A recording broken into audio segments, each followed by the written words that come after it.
Estamos de volta ao nosso Tira Dúvidas, que conta com a participação dos professores de matemática, Alexandre Duarte e Silvana Garofalo. Sejam bem-vindos, professores. Obrigada. Obrigado. Lembrando que você também pode fazer a sua pergunta sobre as aulas de hoje pelos nossos canais de comunicação que estão aparecendo aí na sua tela. E enquanto recebemos as perguntas, vamos relembrar os temas das aulas? Professora Silvana, quais foram os conteúdos abordados hoje? No quinto ano foi situações, problemas e grandezas e medidas. Quarto ano foi números e grandezas e medidas. Perfeito. Agora que já relembramos as aulas, vamos passar para as perguntas? A primeira pergunta acabou de chegar, é da Silvana, do quinto ano. Poderia explicar, professora, novamente sobre combinação? Olha, minha xará. Prazer, muito obrigada. Ô, Silvana, combinação, para você, né, que está começando agora a estudar sobre combinação, o que nós vamos fazer? A parte bem básica. Então, se você tem uma pessoa, vamos pagar aqui, que ela tem duas blusinhas, né? Ela tá com duas blusinhas. E ela tem saia,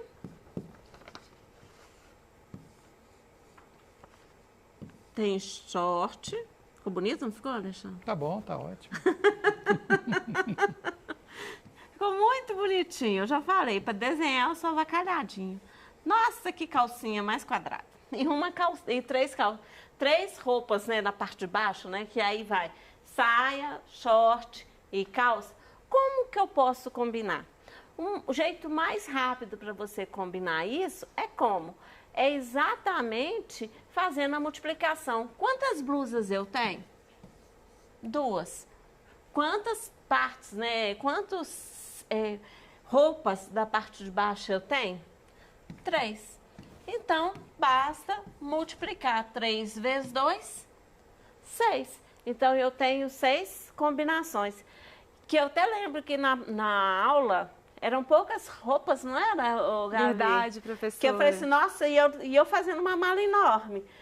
Quando a gente usa a combinação, a gente tem várias possibilidades com o mesmo número de roupas. E não é só roupa, né? Pode ser de comida, tudo, muita coisa em geral na nossa vida para aplicar a combinação, tá bom? Muito obrigada. Perfeito, professora, obrigada. Próxima pergunta, professor Alexandre. O que significa sólido sem ponta e sólido com ponta para efeito do cálculo de volume? Ok, pergunta do terceiro ano. Desenhar novamente. Quando a gente estudou os sólidos, né, o que a gente fez? A gente dividiu em duas categorias. Os sólidos com base e sem ponta, que são... O primeiro que a gente viu lá, gente, ó, não sei se vocês lembram. O prisma, eu estou fazendo aqui um prisma de base hexagonal para exemplificar, ok? Então, repara que ele tem base e em cima ele tem a outra base. E a gente viu também o cilindro, que também tem base e não tem ponta. E por que a gente agrupou esses sólidos? Porque o volume deles, tanto de um como de outro, o volume é a área da base vezes a altura. O que muda? O que muda é que no prisma a área da base é a área do hexágono, né? Então aqui vai ser a área do hexágono, que pode ser regular ou não. Agora, no caso do cilindro, a área da base é o quê? A área da circunferência, que é π vezes o raio ao quadrado. Agora, nos sólidos que têm base e têm ponta, que são quais? Vou colocar aqui, gente, fora da ordem do PET, pela lógica das figuras, tá? Primeiramente, por exemplo, a nossa pirâmide. Então, está aqui a nossa pirâmide e depois nós temos o nosso querido cone. Quando você tem base e tem ponta, qual que é o volume? O volume é a área da base vezes a altura sobre 3. Vocês lembram que a gente até comentou, por exemplo, por que é sobre 3? Porque se você tem este cilindro, este cone, de mesma área da base e mesma altura, o cone cabe 3 vezes no cilindro em termos de volume. Se você encher aqui de água e virar aqui, ó, você vai encher isso aqui, você vai precisar de 3 desses para encher o cilindro. Então aqui, ó, a área da base e a área da base também. E o que muda? A mesma coisa. Do lado esquerdo, a área da base vai ser a área do pentágono. E do lado direito, a área da base vai ser novamente a área do círculo, que é πr ao quadrado. Então, assim, o raciocínio é o mesmo nesta categoria e nesta categoria, as fórmulas são diferentes, esta desta e esta desta, porque no prisma e na pirâmide a base é um polígono, e no cilindro e no cone a base é um círculo. Obrigado pela pergunta. Perfeito, professor. Excelente. Próxima questão também chegou agora. Ana Luísa, do 5º ano, fez uma pergunta para a professora Silvana. Sobre grandezas diretamente proporcionais. Se 3 cadernos custam R$ 8,00, o preço de 6 cadernos custará 16. Quanto custarão 36 cadernos? Ei, Ana Luísa, muito obrigada pela pergunta.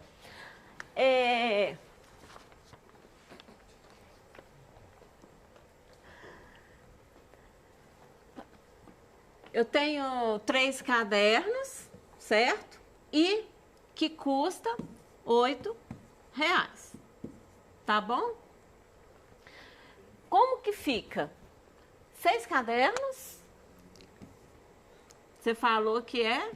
6 cadernos... R$ 16,00. Exatamente. Certo? A pergunta é, quanto que fica o resultado final, né? De 36 cadernos.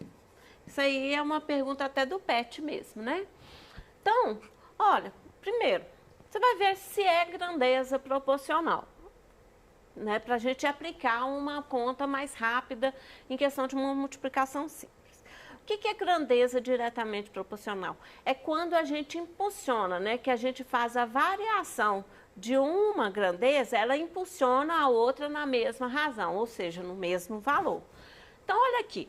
Se eu tenho 3 cadernos, eu tive 8, de 3 para 6, o que aconteceu? Dobrou, não dobrou? Dobrou. De 8 para 16, o que aconteceu? Também dobrou, não dobrou? Então, se dobrou dos dois lados, no mesmo valor, que a gente chama na mesma razão, eu estou falando de grandezas diretamente proporcionais, porque o valor que varia em uma impulsiona a outra, né, na mesma razão, ou seja, no mesmo valor aqui para você, tá bom? Então vamos lá. Quanto que é o valor de 36? Se dobra, triplica, daí por diante você vai ver que é a mesma coisa. Então o que você pode fazer? Você pode fazer o quê? 36 dividido por 3. 36 dividido por 3 vai dar 12. Então, se na proporção, né, na grandeza de caderno, eu vou multiplicar por 12, porque 3 vezes, né, 12 vai me gerar o valor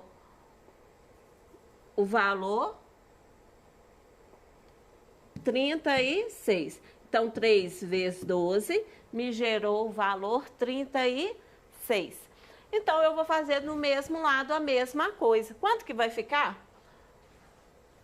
8 vezes 12. 8 vezes 12, 96. Então, vai pagar o final R$96. Tá bom?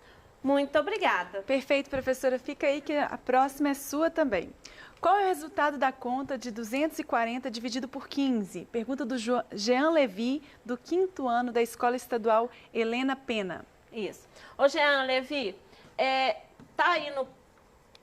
Você me mandou como forma de fração, se eu não me engano. 240, exatamente. Né? 240 sobre 15 avos, né? 240 15 avos, que é uma divisão. Você tem que lembrar sempre que esse símbolozinho aqui da fração, esse símbolozinho aqui, ó, ele não é um risco de enfeite, é exatamente uma divisão. Então, é divisão simples, é 240 dividido por 15. 240 dividido por 15, 24 dividido por 15 dá 1, 1 vezes 15 sobra 9, formou 90. 90 dividido por 15, 90 dividido por 15 vai dar 6. 6 vezes 15, 6 vezes 15 deu 90, zerou. Então, eu tenho que 240 15avos é igual a 16. Na forma mais simplificada. Muito obrigada. Muito obrigada, professora. A próxima questão é para o professor Alexandre. O que é um tronco de pirâmide e como se calcula o seu volume? Questão do terceiro ano. Perfeito. Vamos desenhar para não variar, Gabriela. Né? Bom, você sabe o que é uma pirâmide, né? Hoje já falamos de tronco de cone, então é o mesmo princípio. Então, vamos variar um pouquinho. Agora eu vou colocar aqui na base dessa pirâmide um heptágono, né? Coisa que eu nunca fiz, tá? Mas só para a gente variar, para te mostrar que o sólido aqui da base não faz tanta diferença, ok? Então, isso é uma pirâmide. O que é um tronco de uma pirâmide? Então, ó, considera aqui o plano da base, está aqui o plano da base, e nós vamos cortar esta pirâmide, que pode ser reta ou não, por um plano paralelo ao plano da base. Digamos que a gente passa esse plano nessa altura aqui, ó. Ao fazer isso, a gente dividiu a nossa pirâmide original em 2 pedaços.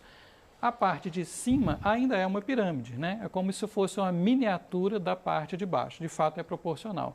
Só que a parte de baixo não é uma pirâmide, né? Se você desenhar, né, o que sobrou aqui embaixo? Sobrou isso aqui, ó. Sobrou um tronco de pirâmide. Então, é isso que é um tronco. Gente, para finalizar, né, eu vou dar aquela sugestão de sempre, ó. Por favor, não fique decorando fórmula, tá? Faça pela lógica. Ah, a fórmula do volume do tronco da pirâmide. Não. O que é o volume do tronco? É o volume da pirâmide total menos o volume da pirâmide que foi cortada. Ou seja, vou escrever assim, ó, o volume do tronco, vou colocar aqui, ó, TR, é o volume maior, né, o volume da pirâmide maior, menos o volume da pirâmide menor. E o volume da pirâmide, você sabe que é 1/3 da área da base vezes a altura. Então, evite de ficar decorando essas fórmulas, por isso que eu peço para vocês desenharem. Se você desenhou, você viu que o volume de um tronco é simplesmente uma pirâmide menos a outra, né? Pegou tudo, tirou esse pedacinho, você vai ter o volume de lá. Muito obrigado. Perfeito, obrigada, professor. Próxima pergunta. Qual é a medida que vem depois do quilômetro e qual é a sua equivalência? Pergunta enviada pelo João Emanuel, do 4º ano, da Escola Estadual Mariano Procópio, para a professora Silvana. Sim. A próxima, muito obrigada pela pergunta, João Emanuel. A próxima medida? Depois do quilômetro e qual é a sua equivalência? Tá. A próxima medida depois do quilômetro é o megametro, né? Em questão de prefixo aí. Então, é megametro e o equivalente dela é 1 milhão de metros. Tá bom? Perfeito, Obrigada. professora. Outra pergunta para você. Quais são os números decimais? Questão do 5º ano. Ah, tá. Muito obrigada pela pergunta. Então, vamos lá. Números decimais são aqueles números que a gente, no caso que a gente estava vendo aí, né? São os números com vírgulas. Então, se eu tenho uma vírgula, eu estou incluindo ele nos números decimais, tá bom? E como que lê esse número decimal? Onde que tem vírgula, você troca por inteiro, tá? Então, onde tem vírgula, você troca pela palavra inteiro. Você não vai ler vírgula. Então, como é que eu vou ler? 2 inteiros, porque é vírgula, você não vai falar vírgula, então 2 inteiros e 36 centésimos. Por que 36 centésimos? Porque lembra lá do quadro, né? Do nosso quadro posicional. A vírgula fica no final da unidade. Então, eu tenho o décimo e eu tenho o centésimo. Então, como é que eu vou ler um número? 2 inteiros e 36 centésimos, tá bom? Muito obrigada. Perfeito, professora. Eu tenho mais uma pergunta para você. Como se mede a profundidade? Questão da Isabela Souza, do 5º ano da Escola Barão de Macaúbas, Escola Estadual. Profundidade, Isabela, muito obrigada pela pergunta. A profundidade sempre ela vai ser medida quando eu parto de uma superfície, né, até o fundo, que no caso que você está querendo. Não é assim, não posso fixar que é só tipo fundo da piscina. Como que eu vou trabalhar a profundidade? Se eu pegar a mesa aqui, né, que eu estou trabalhando aqui, trabalhando com a mesa, pegando a mesa, como que eu vou medir a profundidade? Vai ser exatamente... É bom que isso aqui tem até uma extensão. É verdade. A profundidade vai ser exatamente o que eu tenho, né, do fundo, né, da superfície da mesa até o chão. Então, eu posso falar que a profundidade, né, dessa medida, digamos que seja 1 metro. Não sei quanto que é, né, porque aqui não tem medida. Isso que é medir a profundidade, desde que parta por uma superfície, tá bom? Se eu pego aqui no meu telão, né, se eu vou pegar a profundidade, eu vou partir de uma superfície até o final. Então, quando eu pego exatamente para o final, eu estou medindo a profundidade. Por isso que você vai ver a profundidade ou em caixas, em piscinas, ou em fundo de guarda-roupa, ou gaveta. Porque você partiu a medida. Sempre quando você parte da medida da superfície para a outra extremidade, como se fosse fundo, realmente é considerado como profundidade, tá bom? Muito obrigada. Obrigada, professora. A próxima pergunta. Como faço para saber se uma fórmula é uma fórmula de área ou uma fórmula de volume? Professor Alexandre, pergunta do terceiro ano. Então, Gabriela, uma resposta simples, né? Quando você mede área, você mede em quê? Em centímetros quadrados, em metros quadrados. E quando você mede volume, você pode medir em centímetros cúbicos, metros cúbicos. Tem medida que não é assim, que é o litro, por exemplo. Mas na fórmula, né, quando aparece um quadrado e você substitui ali um valor, igual a gente já viu aqui várias vezes no Se Liga na Educação, vai ficar o quê? Metro elevado ao quadrado. Então, a própria fórmula te indica que aquilo ali vai dar uma área. Assim como na fórmula, por exemplo, né, de, sei lá, área da base vezes altura, né? Π vezes R ao quadrado vezes H. Na hora que a gente colocar lá o R em metros e o H em metros, vai ficar metro ao quadrado vezes metro, que vai dar metro cúbico. Então, em geral, nas fórmulas que se referem à área, né, o resultado vai aparecer ao quadrado. E nas fórmulas que se referem a volume, o resultado vai aparecer ao cubo. A física, que é irmã da matemática, dá até um nome para isso. A física chama esse tipo de raciocínio de análise dimensional. E a física usa isso exatamente para checar se uma fórmula, né, plausível, ela pode estar correta ou não. Porque se você substituiu lá uma área e deu metro cúbico, tem que ter alguma coisa errada nessa fórmula. Obrigado pela pergunta. Perfeito, professor. Próxima pergunta. Professora, poderia explicar a leitura de alguns números do quadro dos múltiplos e submúltiplos do metro? Essa é uma questão enviada pela Isabel Grossi, do 5º ano da Escola Estadual Bias Fortes, para a professora Silvana. Isabel. Muito obrigada. Leituras de metros, múltiplos e submúltiplos do metro. Múltiplos e submúltiplos, exatamente. Então, eu tenho um metro como unidade padrão, né? Se eu tenho um metro como unidade padrão, os múltiplos eu vou multiplicar por 10, porque o nosso sistema decimal é de 10 em 10. Então, múltiplos vai ser o decâmetro multiplicando por 10. Então, eu vou ter o hectômetro multiplicando por 10. Eu vou ter o quilômetro. Esses são os múltiplos. Submúltiplos é dividindo também por 10. Dividindo por 10. Eu falo divisão e ponho multiplicação. Não pode. Então, dividindo por 10, eu vou ter o decímetro, dividindo novamente por 10. Tenho o centímetro, dividindo novamente por 10, eu tenho o milímetro. Então, a leitura é exatamente quando chega no final de cada unidade de medida. O que eu estou falando? Se eu tenho 2,46, eu vou ler a primeira medida e a última medida. Então, como que vai ser? A primeira medida, onde que tem a vírgula, que eu vou substituir a vírgula, né? No caso, não é por inteiro, eu vou substituir pelo nome da casa que eu tenho. Então, eu tenho 2 decâmetros e 46, em que casa que deu? 46 decímetros. Então, você sempre vai estar lendo a vírgula, substituindo a palavra inteira para a casa decimal que ela está lá, pela casa da unidade de medida. Se eu pego, por exemplo, aqui, quilômetros, se eu ponho 3,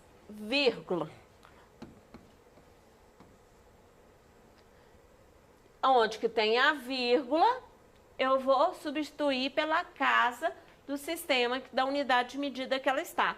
Ou seja, eu vou ter 3 quilômetros, porque a vírgula sempre vem no final da casa, então 3 quilômetros, 468, o quê? Deu onde? No metro. Tá joia? Perfeito. Muito obrigada. Obrigada, professora.